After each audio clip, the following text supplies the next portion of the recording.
First of all, I'm going to talk about a little bit about myself and how I started my process, and how I ended up in Albuquerque, New Mexico. So everything started when I was 14 years old. That's when I started my discerning for my vocation, what I wanted to be, and I wanted to be a Franciscan because since my native town, Juventino Rosas, in the last 375 years has been run by Franciscans, so that was the only inspiration I got. So I always wanted to become a friar.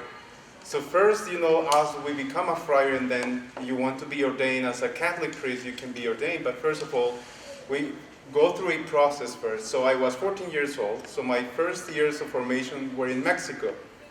And that's where I started kind of learning, about the Franciscan life, what the Franciscan missions, what is our vocation, what we are called to do in society, in our church. So it took me, until I was, 21 years old. They give you the basic formation into religious life. Then from there, I continued with some studies, and then I decided, I wanted to be a missionary. So in the we as Franciscans, we have missions in many parts of the world. And I'm very proud of my Franciscan order because we basically are most in, not all countries of the world, but at least we're in all the continents and in many, many, many countries where we are just, trying to help and do good for others and to take the word of God. But not also, we always go to just let the people enrich us and we give just some knowledge. We never go and impose our thinking or what we want. Just, if they open the door for our faith, for what we want to offer, it's very nice. If not, we'll respect and we will be there in that place, just trying to help and do our best to help these people. So once I decided, I want to become a Franciscan, but a missionary also. That's when I found out about the missions here in in New Mexico. And so we work with Pueblo people and we work with Navajos. And our biggest mission, was with the Navajos. So I just got so interested in this ministry of the province of Our Lady of Guadalupe in Albuquerque, New Mexico, that I just applied for this, to be with this province here in the United States. It took me a lot of time to get in. I was telling over there that it took me to apply for a visa because I need to apply for a religious visa. It took me 6 times to get my visa. 5 times I was denied. At the 6th, that's when I got my visa. So once I got my visa, I was so happy because it's for a religious worker. And that's when I started my formation here in the United States. I did all my theology in San Antonio, Texas with the Oblates, and then in some philosophy at Our Lady of the Lake University and in Concord University. And then from there, once I finished my philosophy and my theology, before that, I had to make, temporary vows when I received my habit, because it took me several years until I got this dress that I would say that I have. And this is kind of a uniform for the Franciscans. So wherever you see a Franciscan is that in this color, because there are different kinds of Franciscans. And so it took me several years. When I got it the first time after the novitiate, it was really nice to wear this. I'm still so proud, this is who I am. This is my vocation. This is what I embraced. And this is what I wanted to be my whole life. I think since I was 8 years old, that's what I wanted to be. And here I am. Now I'm 41. And so during all this time, I've just been getting ready, and once I finished my studies, I got ordained as deacon.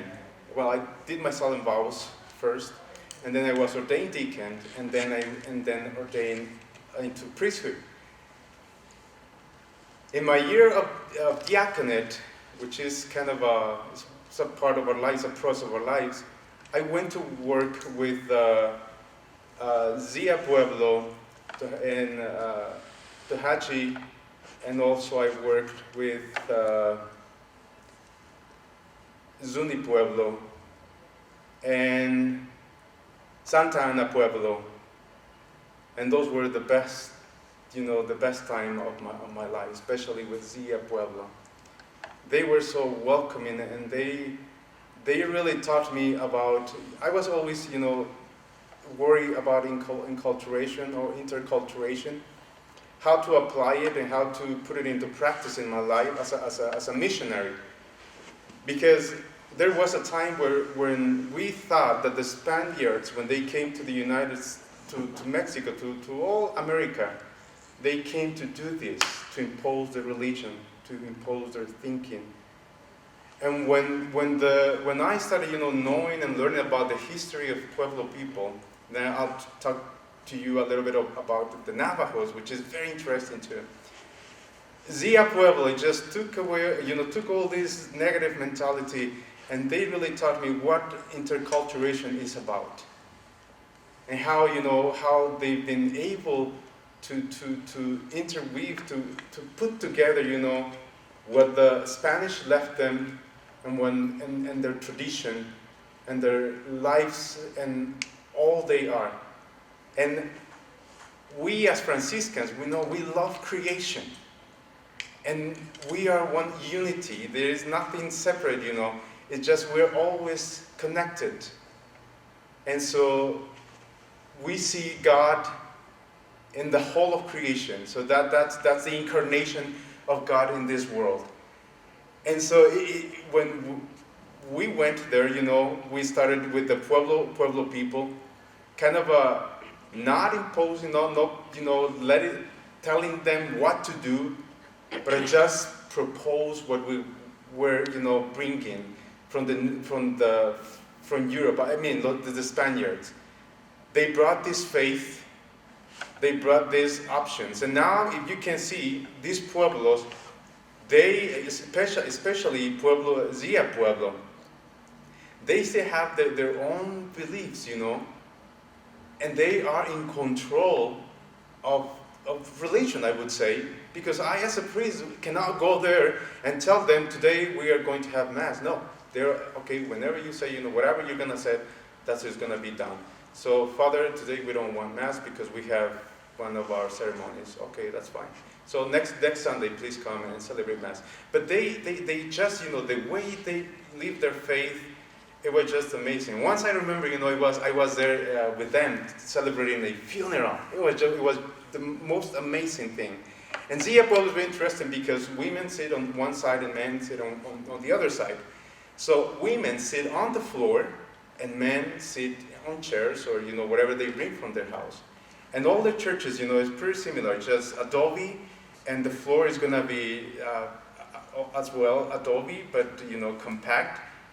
And so that day, it was, the body was not present. The only thing they had was a pyramid, and a black pyramid decorated with candles.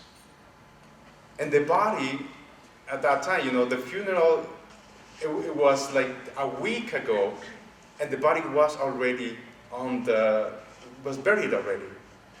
But the Mass, all this ceremony continued until I went there to celebrate the Mass, and they took in that pyramid with a candle on the top that represented the soul of that man, or the deceased. And so we celebrated that Mass like normal. But at the same time, on one side and the other side, they had lots of gifts that the deceased liked, that he loved. And those gifts were, at the end of the celebration, were going to be shared with all the people who were present at the ceremony. So before they were, the Mass was over, and then we took the pyramid into a procession outside in the Camposanto, where there is not any signal, there is no cross, there is no name, it's just like a place with nothing, just only soil. That's what you can see. And so we went outside, and you can see, where the part of the grave, or where he was buried. And we got ashes. And everyone passed, and around, and just, threw ashes on where the body was buried. So then, Our Lady of Nuestra Señora de los Milagros, they had like a picture of Our Lady Nuestra Señora de los Milagros, and they took the image over there. So it really taught me about that sometimes, we are too worried about colonialism and so many things. But when we learn, how to combine and when we listen to others, and when we pay attention to what they say, it's very interesting, because once you hear what these people, the Zia Pueblo has to say about how they feel about these things in history, they're going to tell you something totally different that is going to change your mind. And that's when I learned, that you need to be very, very careful not to judge the past with the knowledge you have in the present. Because we always make that mistake. And sometimes we start judging other people and doing other things. So, okay. So that's what I learned, as I developing and being a Franciscan. It hasn't been easy. All my family is back in Mexico. But to be able to come here to the United States as a missionary, and I didn't come here because it was a rich country. I just came here because I wanted to serve the people. A year ago, I received my citizenship. And so I was so happy, and I said, what I'm going to be doing? I'm an American now, I'm part of this country. And so what do I want to do, not just as a citizen, but as a friar, as a priest? And what I want to do is really to serve the people, and not just Catholics. And that's why I decided to study psychotherapy, because I can see the need of, understanding and being empathetic and guiding and helping others to find solutions, and just to let them know that they have tools in their lives that they can use, that they are the experts of their lives. So I really want to be beyond my Catholicism, and that's what friars do. Wherever we go, we try to do our best, and we try to build up community, and we try to be kind of a links, to unit, or to just create an environment of fraternity wherever we go. But what we are going to do always is respect what they think and respect what they do. And if we can combine the richness of their lives with what we believe and what we were bringing, it's going to be even better for us. With the Navajo people, I think they have received a lot of benefits from the friars. And it was in early 1900s, when Catherine Drexel, a nun from Cincinnati, she brought a group of friars. So we're talking, there were two periods of Franciscans in New Mexico, which is the period of the Colonial Time, and then the modern time, which is in the 1900s. The Colonial Time is going to be very interesting. I'm not going to get into history, but it was very interesting. But I'm going to start with the 1900s, when all these German friars came from Cincinnati.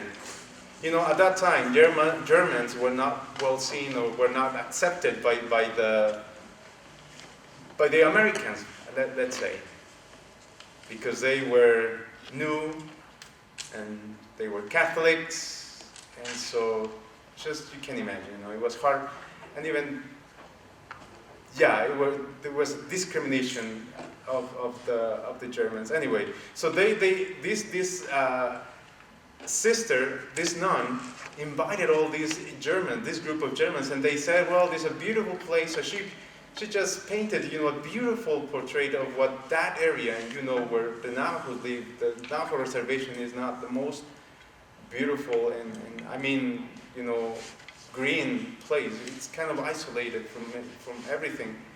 And so she told them, they speak English. You don't have to worry about that. So then you have the friars come into this area in the 1900s, and all these are the friars of my province, to which I belong.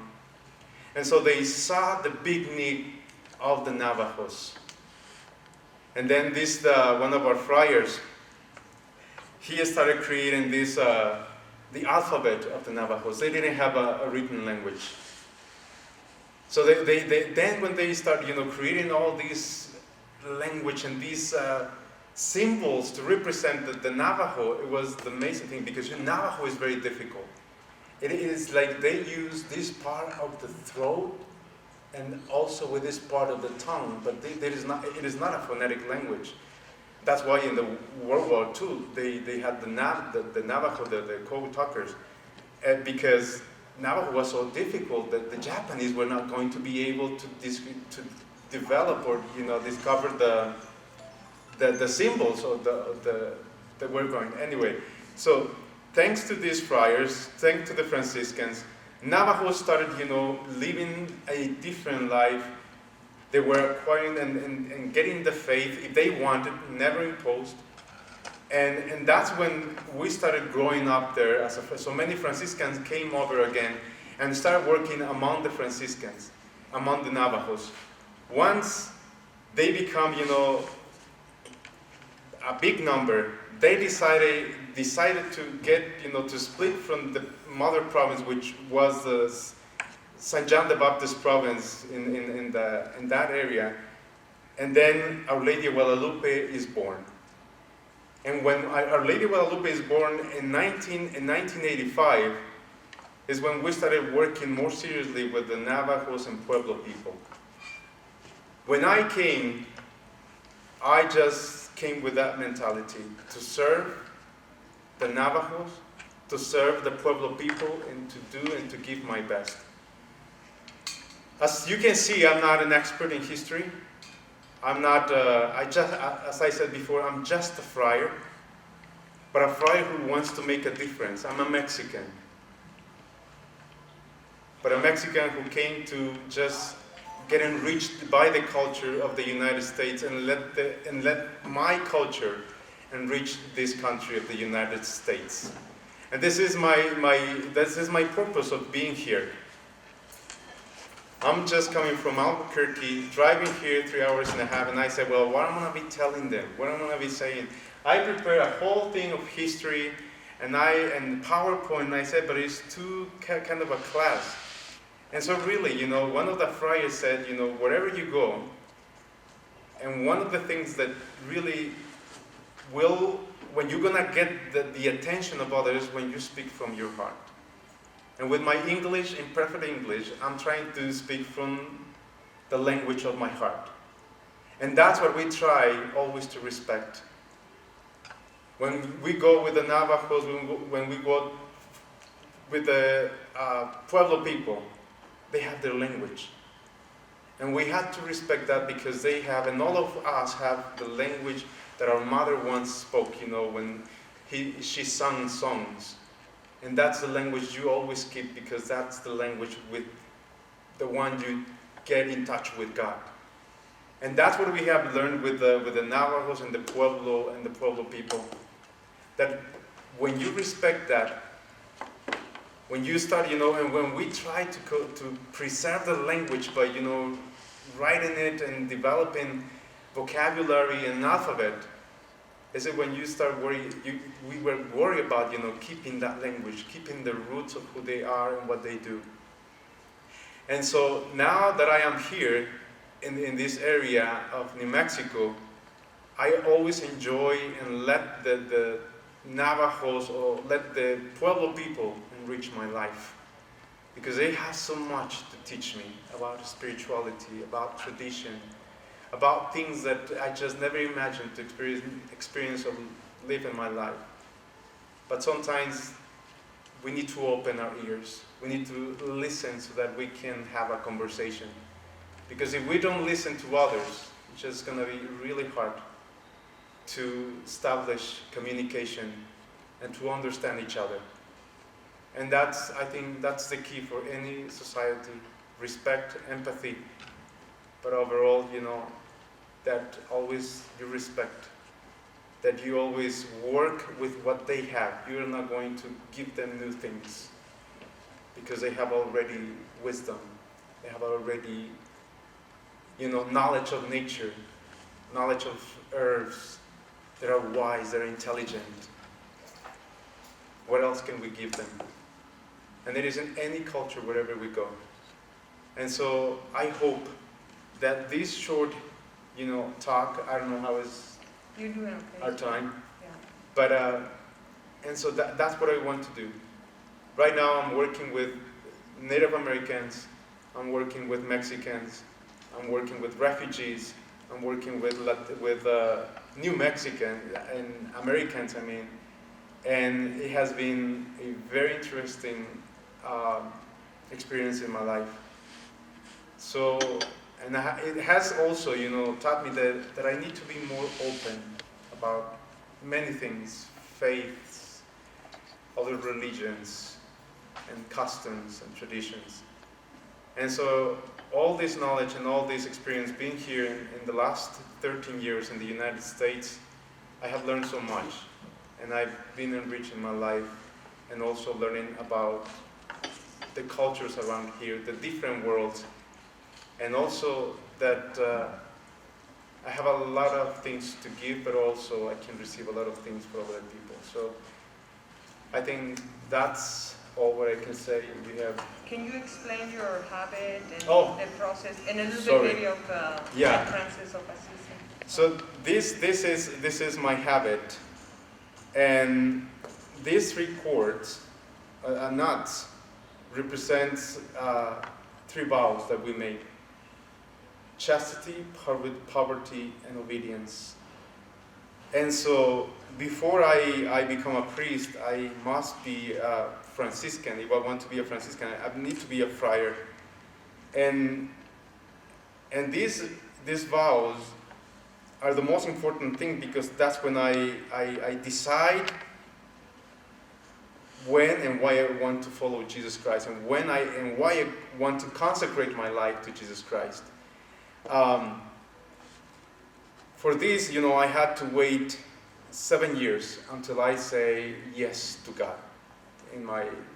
To say, I want to follow you, I want to be chaste, I want to live poor, and I want to be obedient. When I say chaste, it's not about just sexuality. Chastity goes beyond. Chaste is to represent, to see the sacredness in each one of us. Una reverencia por el otro. And poverty is the hardest one. And that's why even for us to get a driver's license is very difficult, because we don't have anything that is our own. We don't have a bank account, we don't have credit account, we don't have properties, we don't have houses. The car I drive is not my car, it belongs to the province. So it's a kind of sometimes it's hard, because we want to have material things, technology and other things, but once you make this vow, I think God helps you, to accomplish it. And I don't need anything. I just have what I need, and it's enough for me.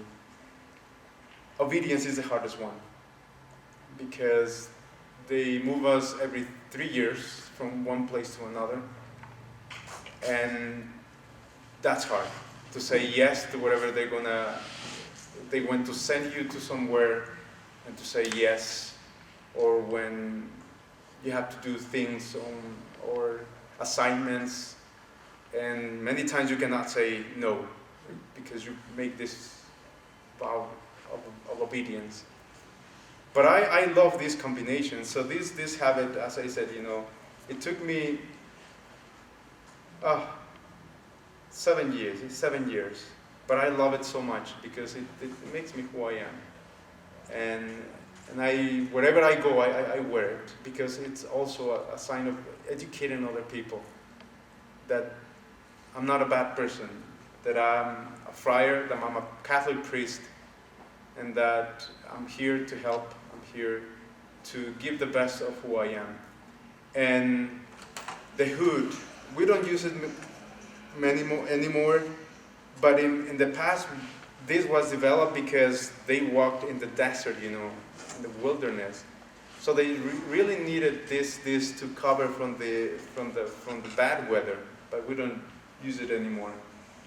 And that's it. And this, we have many pockets so that we can, when we receive donations or things, we put it in many places. We have 1, 2, 3, 4, 5, and also we have the so wherever when we receive things, so that's where we can put all these things.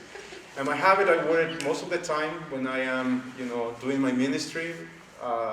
When I give talks, I don't use it to go outside, like, go to the supermarket or go to restaurants because it's sacred for us. It's very special for us too. And that's why we try always to respect it. And wherever we wear it with proud and just, just to let you know that we exist, that we are here, that we are not monks, that we are friars who work among the people, friars who want to respect, who want to do and give the best, and to really, St. Francis of Assisi used to say, if there is need of words, use words. But your actions, your life, it's enough. But if words are needed, then use some words. Because one day he went out with Brother Leo. He went to walk around, and they said, let's preach. Let's go and preach the people. They just went, and walked. And Brother Leo asked him, hey, you said that we were going to preach. And he said, well, sometimes you don't need to say words. Your only presence is enough. If you need to say some words, then you will use them. And that's what we do wherever we go, and that's what we do. And that's why when I talk about interculturalism or interculturalization, it is something that we haven't paid attention, but it exists. Where the many traditions, and many cultures have been combined with the Catholicism. And we can see. I just didn't bring the pictures. Well, I had it in the PowerPoint. But in Tohachi, we have a hogan. A hogan is like a big house, where the Navajos or Indians used to live. And so we allowed the people, the Navajos, to design their own church. And the way they did it was just amazing, it was just beautiful, because you can see that they kept, what they believe in Catholicism, but also they combined the sacred places, their sacred mountains. So you can see in the Hogan, which is a circular big church. On one side they have 4 sacred mountains, and in each sacred space, the sacred, where the mountains go, is a picture of that mountain on the walls. And in the center, there is a baptismal fountain. And so when they are baptized in this world, when they going to be, receive a kind of especially just baptized, they need to be, touching the dirt. So there is kind of a circle right in the middle.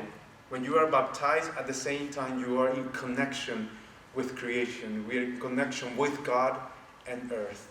And, all these things, so that's why I just love what friars have been doing. It's not all negative. We have been doing so many things, good things. And I'm sure that if you ask, a Zia Pueblo, a Navajo, they will tell you about the richness of having the Franciscans around them. And it is not because I'm a Franciscan, but it's just because I have seen that we have done a lot of good, a lot of positive things among the Navajos and Pueblo people. And also, so there's so many things, but now my mind is all over the place. I should have put my PowerPoint. But yeah, right now, my province is very old. We're dying. There are not friars who want to work with the Navajos or Pueblo people anymore. We are 45, and maybe just 25-30% of the members of my province are active right now. And it is because we don't have vocation. And it is because the religious life is not attractive anymore for young people. And I hope one of these days, we start just coming back again, because we need friars, we need people like us to give away life for the service and the good of our society. And I hope it happens in the future. But right now it's sad, and right now we're doing our best to work with the Navajos, to work with Pueblo people, and I hope we don't stop never this ministry of this mission among them, because they have really changed our lives and our ministry, and I hope we have done the same with their lives. I'd like to open it to any questions that you may have. The father who wrote Navajo, was that Berard Haley? Yeah, Berard Haley. Yeah. He was amazing, Berard Haley, and he created a radio station in Navajo, and they still have it nowadays. Father Berard, he always loved to smoke, cigar. He was always, smoking or chewing, but always studying and learning Navajo. And he was the first one, he wrote many books in Navajo. He's just amazing. All he knows, and just to be able to create a new language, a new alphabet. We had a friar with it was not Zuni Pueblo, it was Tohachi. No, it's not. Oh, Zia Pueblo, Laguna. We wanted to write their language, but they didn't allow us. There's many, I would say, many Pueblo people, they still, teaching the language, passing it generation through generation, but they don't want to write. They don't want to have a written language. And that's something very interesting. But yeah, but with the Navajos, we were more successful with them. And it was an opportunity to create a written language for them. And that's something different. That with Pueblo people, they're smaller, and they're more community-oriented, that they can keep their language. Navajos are different. They're all spread all over the Navajo reservation. And so, yeah, it's harder for the Navajos to keep with their language. Many Navajos don't speak their native language anymore, because it's just kind of the influence of culture, they're not interested in their culture anymore. It's just, I don't know if they're tired, or they go out of the reservation and, study outside the reservation, and they just stop learning their tradition. So Navajos struggle a little bit more than Pueblo people. Pueblo people are more united. I have a question about your rings. Do they have any significance? Oh yeah, it does. Yeah, this is from my solemn vows when I promised to be chaste, poor, and obedient. This is from my diaconate, so I have them always here, and this is from my priesthood. Yeah. Okay. Thank you. You're welcome. Yeah, just to follow up, and then I have a different question. So, is there, do you have to wear them on specific fingers, or just wear? all of them, this side, if I shouldn't be wearing this in this side, because in this side only the bishops wear this ring. But I have, but like I cannot put all of them all together in this side. But I should have been wearing all three in this finger. Yeah, because there's something special with this finger. I don't know, just try, you can separate all your fingers, but I can't remember how it works. Do you remember somebody has done that? What, this one? Yeah. So, do it again. This is the church, this is the steeple? No, that's another thing. There is an explanation. There is an exercise why you wear the rings in this, especially the wedding. When you get married. But right now, I just forgot. It's your heart line. Anyway, but yeah. It's your heart line. Yeah, it's your heart line. But anyway, there is something, and there is a point where you cannot separate them, or you cannot do anything. And that's why. It means that once you get married, but I can't remember how it goes. Anyway, that's not important. So, okay, so my question was actually, so I saw there's chastity, poverty, and obedience. Oh. And then I see that there's a single. Yeah, this is mine. That's a more personal, humility. But it wasn't just up to me. So this is always a reminder. Sometimes I'm kind of arrogant. And I always to remind me that I must be, humble. That I need to let others teach me because I don't know anything. I'm not a know-it-all. It's just, and when I say it, okay, I can learn from you, from all of you, that I don't have all answers. There are always an opportunity for every one of us to learn something. But sometimes, we're not, and especially with those I have brothers, we live in community always. As a Franciscans, we live in community. There were always going to be 5 people living in a house because that's our vocation. We are into the fraternity and religious life, and so we have to be always in a group. Wherever we go, it has to be a group. And I see it very healthy because we can help each other, we correct each other, and in case we need something, we just, ask for help. Okay, so sometimes you're going to be in a community where you don't get along with people. You don't like them. But that people, or that person is going to have a lot of wisdom. A lot of things that he can teach you. Even though he's arrogant, sometimes he's, kind of stuck up or whatever you want to say. But that person has to teach you something. You can see that person like doesn't know anything, but that person can teach you a lot. So that's why I always look at it, and when I just didn't allow others to correct me or to help me, just look at this and say, okay, I need to be more humble.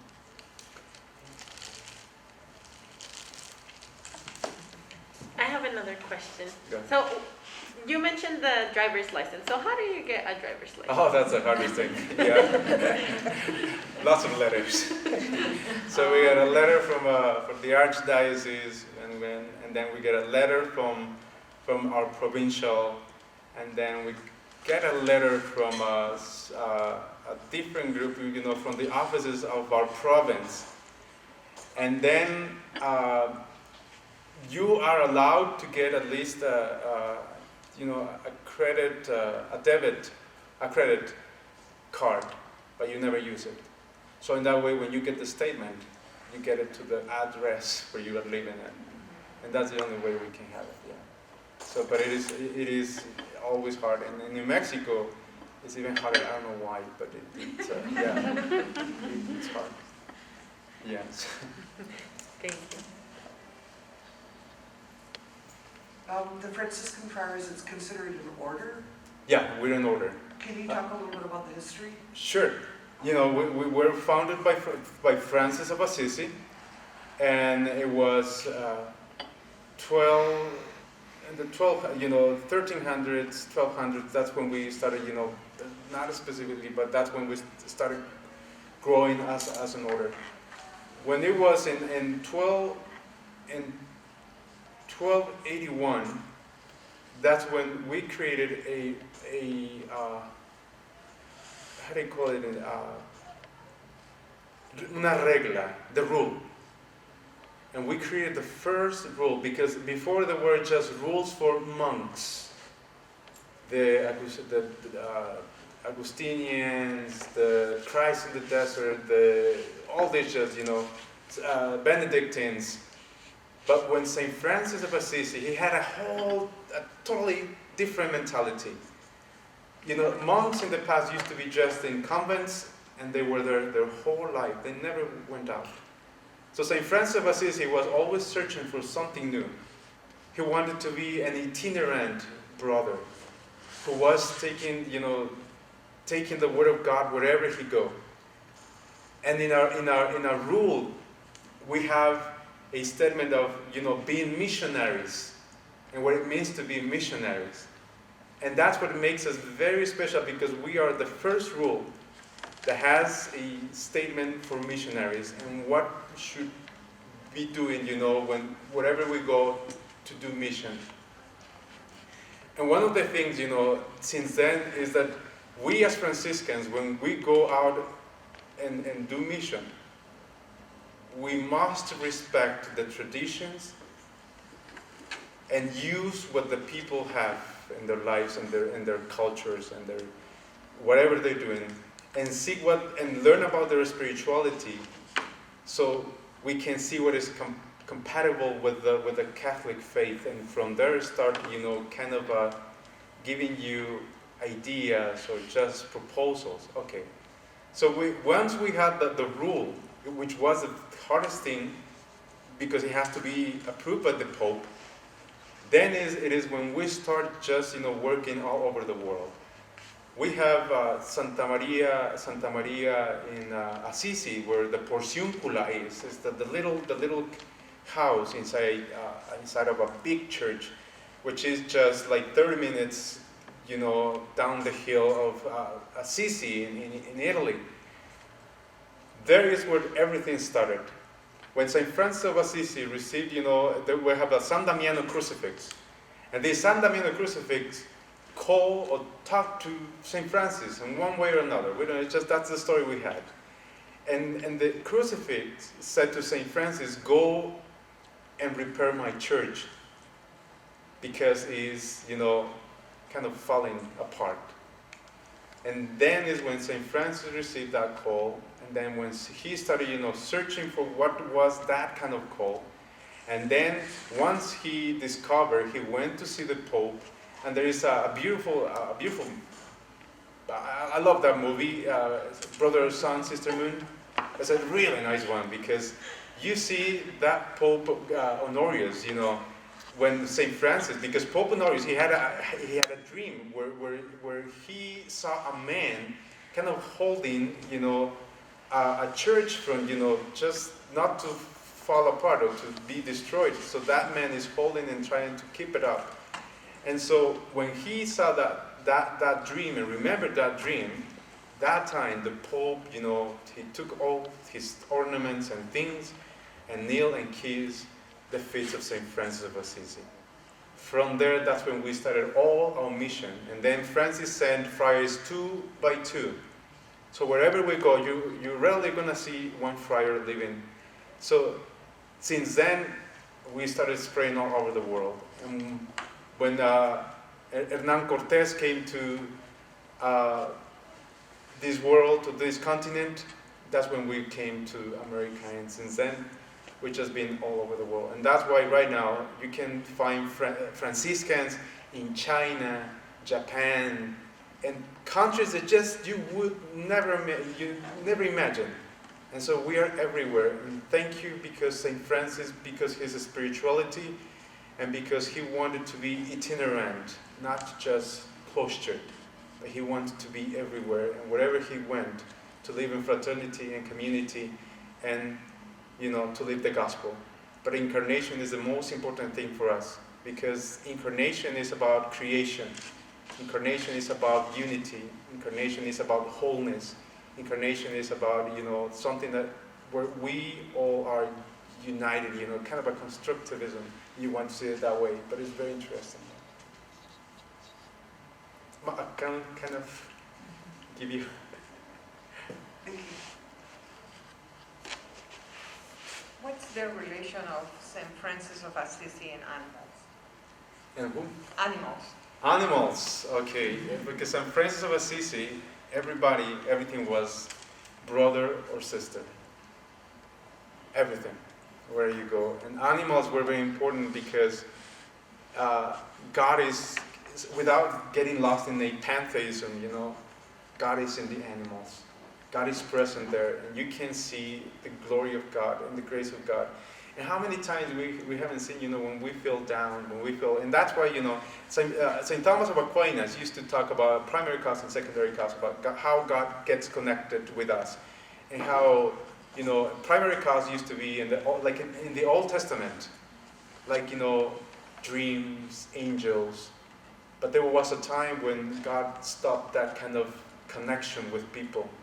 Then he came to secondary cause when Jesus Christ was incarnated into this world. Now, it was not need for God to be communicating through dreams, but when Jesus was incarnated or God was incarnated into the person of Jesus Christ, then everything was, connected. So now God doesn't work through primary cause, only through secondary cause, which is through all of us. Okay, that's my point. That when God is even working through animals, when we feel sad, when we feel down, there's a time when just the dog is just, licking or doing something. It just gives you something, creates,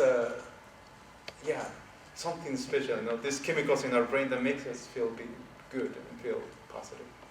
So that's why St. Francis loved, because also God used creation, everything, to tell us something, to educate us, and to teach us all the time.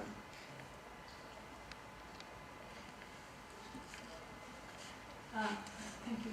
I just wanted to add that, so when the Franciscans come to the Americas, they were indeed the poorest group compared to Jesuits and others that went about having farms and getting tax paid and things of that nature. So, it's usually that idea that we have about the Franciscans. And when they come to New Mexico, there's this cultural clash, because the Pueblo people couldn't make sense. Who are you? What's wrong with you? You're doing women's work. You're cleaning your house. Oh yeah, so that's true. It's interesting how far have those relationships. I know, and then the purpose of a mission is that always you're gonna create their own mission. Their own people who's gonna lead their people. And then you're gonna leave one day. But in this case, it has been so hard with the Navajos, especially with the Navajos. After 100 years, we got just one vocation, one Navajo. After 100 years. And it is just because you said this way, this life, this style of life, it doesn't make sense for them, because you have to be with a woman, or you have to be with somebody. You haven't said possible that you're gonna be living that way. And I remember, when Laguna Pueblo, they, after the revolt of, the Spaniards in Santa Fe, when they were kicked out, the Spaniards, and then they went to Santa Fe and they went to Zuni, or I think went to Zuni. And so there was a moment when, all the Pueblo people didn't want the Spaniards, so they went to El Paso, which was what, in the 1980s? Something like that, yeah. So that's when the El Paso del Norte was founded. And it was because they didn't want the Spaniards to be in Santa Fe, or La Santa Fe de San Francisco de Asís. And so, but there was a moment with all the Apaches and the Navajos, they were nomadic, so they didn't have, they didn't have crops and food, so they were stealing from the Pueblo people.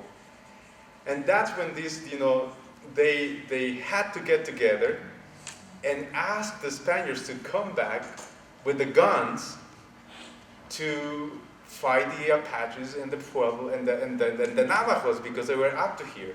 From there, when they look and watch the work of the Franciscans, Laguna Pueblo asked for a friar, that they wanted a friar.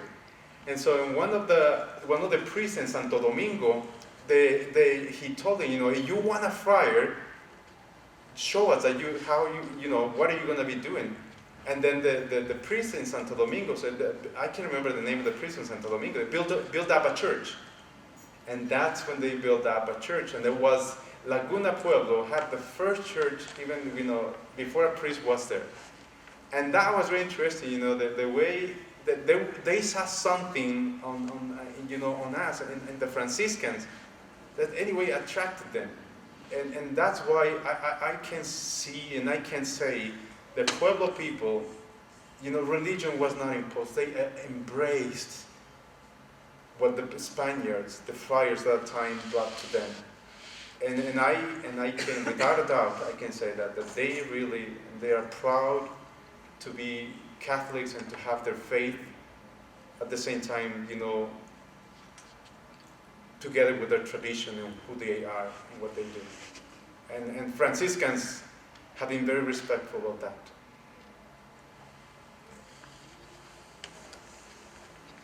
Well, I think we need to give him an applause, don't you think so?